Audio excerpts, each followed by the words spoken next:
Hi friends, तर स्वागत आहे तुमचं आपल्या पल्लवी क्लासिक किचनमध्ये।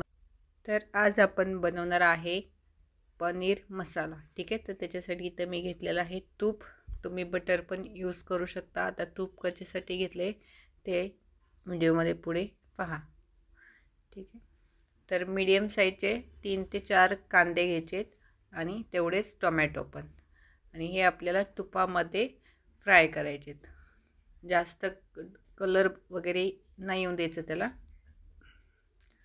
ठीक आहे, पहिले अगोदर कांदा थोडासा लूज होईपर्यंत आपल्याला फ्राय करायचे आहे। त्याच्यानंतर आपल्याला त्याच्यामध्ये टोमॅटो ॲड करायचे आहेत। तर जर तुम्ही आपल्या पेजवर नवीन असाल तर आपल्या पेजला सबस्क्राईब करा, व्हिडिओ आवडला असेल तर लाईक करा, शेअर करा। ओके, असेच नवनवीन व्हिडिओचे नोटिफिकेशन येण्यासाठी आपल्याला सबस्क्राईब करावं लागतं। तर घेतलेला आहे टोमॅटो, मीडियम साईजचे आहेत माझ्याकडे।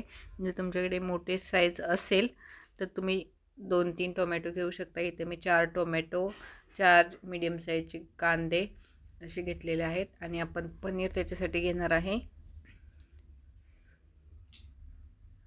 अद्रक, लसणाच्या 10 पाकळ्या घ्यायच्या आणि 1 इंच अद्रक।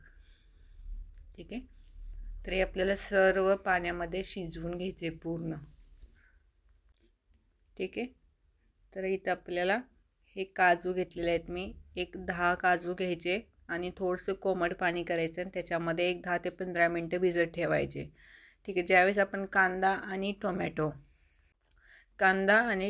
ज्यावेळेस आपण तर त्यावेळेस आपल्याला काजू थोडंसं कोमट पाणी करायचं आणि त्याच्यामध्ये भिजत ठेवायचे। आणि नंतर भिजत राहिल्याच्यानंतर ते पाणी आपण यूज करायचं नाही, कारण ते आपण काजू साफ करण्यासाठी ठेवलेलं पाणी होतं। ठीक आहे, आणि नंतर ते काजू आपण ह्या टोमॅटोच्या ह्याच्या मिक्स करायचे, ह्याच्यामध्ये पूर्ण शिजवून द्यायचे। त्या काजूची साईज डबल होईपर्यंत आपल्याला ते शिजवायचे पूर्ण। ठीक आहे, तर थोडंसं झाकण ठेवायचं, नंतर आपल्याला असं पाणी टाकून शिजवून घ्यायचे टोमॅटो पूर्ण। ठीक आहे, तर इथे थोडीशी कोथिंबीर घ्यायची आणि नंतर ते आपलं जे आपण बॅटर रेडी केलेलं आहे, कोणता कांदा टोमॅटो, हे सगळं थंड करायचं आणि नंतर मिक्सरला बारीक करून घ्यायची। ही पेस्ट आहे आपली ती। ठीक आहे, कारण त्याच्यामध्ये काजू आहे त्याच्यामुळे त्या पेस्टचा कलर होतो चेंज। तेल टाकायचं, त्याच्यामध्ये तिखट मिरची पावडर असते ना रेड कलरची, तर ती टाकायची, एव्हरेस्ट। ठीक आहे, मी एव्हरेस्टची घेतली आहे, जर तुमच्याकडे होममेड असेल ती घेऊ शकता। आणि इथे 1 वाटी घेतलेलं आहे दही, कारण आपलं पनीर आहे 1 पाव किलो पनीर आहे। ठीक आहे, पाव किलो म्हणजे 250 ग्रॅम पनीर। आणि हे दही पूर्ण उकळी येईपर्यंत आपल्याला गॅसवरती उकळून घ्यायचे आणि उकळी आल्याच्या नंतर आपल्याला याच्यामध्ये पाणी ॲड करायचे।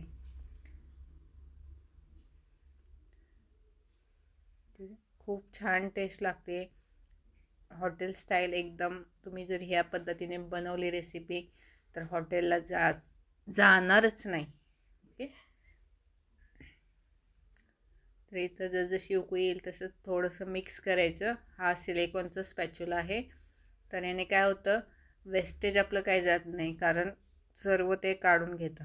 जरी ॲल्युमिनियमची कढई असो किंवा नॉनस्टिक पॅन असो, वेस्टेज काही म्हणजे करपत वगैरे नाही, कारण थोडंसं आपण हे केलं तर पूर्ण क्लीन होऊन जातं।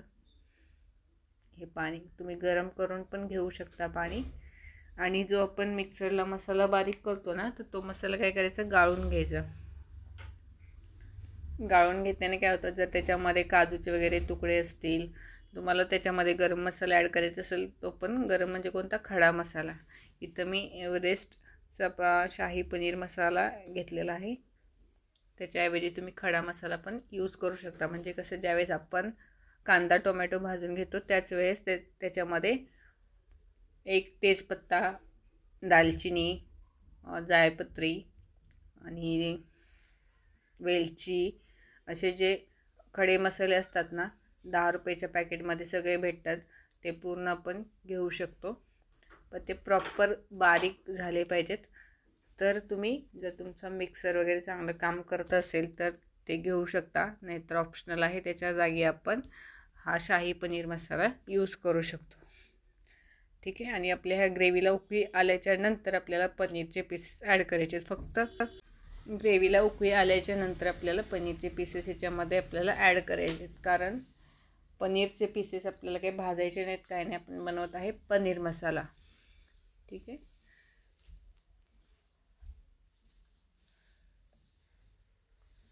आणि नंतर ठीक आहे, त्या पनीरच्या ग्रेव्हीला ज्यावेळेस उकळी येते त्यावेळेस आपल्याला पनीरचे पीसेस इथं ॲड करायचे आणि त्याच्यानंतर 10 ते 15 मिनटं उकळी येऊन द्यायची. आणि हे जे पातळ दिसते ना थोडंसं ग्रेव्ही, तर ते घट्ट होईपर्यंत आपल्याला उकळू द्यायचे.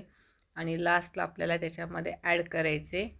इथं बघू शकता किती थिकनेस आली आहे ग्रेव्हीला आपल्या, आणि ती तेवढीच टेस्टी पण लागणार आहे, ह्याची 100% गॅरंटी. कसुरी मेथी आपण इथं ॲड करणार आहे. तर कसुरी मेथीचा फ्लेवर जो येतो ना, बोलू शकत नाही, एवढा टेस्ट लागते कसुरी मेथीने. कंपल्सरी आहे कसुरी मेथी ॲड करणं, तर आपली proper restaurant style recipe ready होते. ठीक आहे. आणि नंतर आपण कट केलेली कोथिंबीर पण इथं ॲड करणार आहे.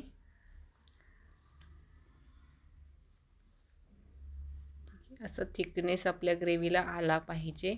आणि ही माझी होती ऑर्डरची रेसिपी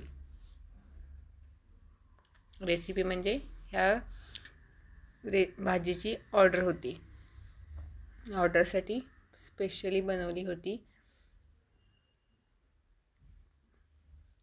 ठीक आहे. तर अशा तुम्ही ऑर्डर पण घेऊ शकता, कारण हॉटेलमध्ये सगळंच काही आपल्याला फ्रेश भेटत नाही. तर आपण होममेड आपण ऑर्डर पनीरच्या म्हणा, बिर्याणीच्या, जे तुम्हाला काही येत असेल तर ते आपण ऑर्डर घेऊ शकतो. जसं मी केकच्या ऑर्डर पण माझ्या चालू असतात, तसं केकच्या ऑर्डरसोबत आपण साईड बिझनेस काहीतरी करू शकतो, किंवा जर तुम्ही दुसरं काय करत असेल तर त्याच्यासोबत हे पण तुम्ही करू शकता. अशा प्रकारे आपली रेडी झाली आहे पनीर मसाला. ठीक आहे. तर इथे मी बटर वगैरे ॲड केलेलं नाही आहे, कारण ज्यावेळेस आपण कांदा टोमॅटो भाजलं त्यावेळेस त्याच्यामध्ये आपण ॲड केलं होतं काय, तूप. ठीक आहे. तूप आपल्याला थोडंसं ॲड करायचं बस. जर आपल्या पेजवर तुम्ही नवीन असाल तर लाईक करा, शेअर करा, सबस्क्राईब करा. आणि इथं घेतली आहे मी क्रीम. ही क्रीम कोणती आहे, मी जी केकमध्ये यूज करते व्हिप क्रीम ती आहे. जर तुमच्याकडे नसेल तर त्याच्यासाठी ऑप्शनल थोडीशी साखर ॲड करू शकता. खूप छान क्रीमी फ्लेवर येतो त्याने पण. म्हणजे ही क्रीम आहे. ओके. 1च चमचा घेतले फक्त, कारण केकची क्रीम पण गोड असते. डेकोरेशनसाठी बस. फायनल आपला लुक पाहू शकता, कारण दहीमुळे थोडासा कलर असा येतो आणि कोथिंबीर. असेच नवनवीन व्हिडिओ पाहण्यासाठी आपल्या पेजला लाईक करा, शेअर करा, सबस्क्राईब करा आणि रेसिपी ट्राय करत राहा. ओके. हॉटेल स्टाईल तुम्ही हॉटेलला जाणारच नाही अशा रेसिपी जर तुम्ही घरी बनवायला लागलात तर. आम्ही तर जात नाही, तुम्ही जात असेल तर कमेंट बॉक्समध्ये नक्की सांगा येस या नो. Bye bye.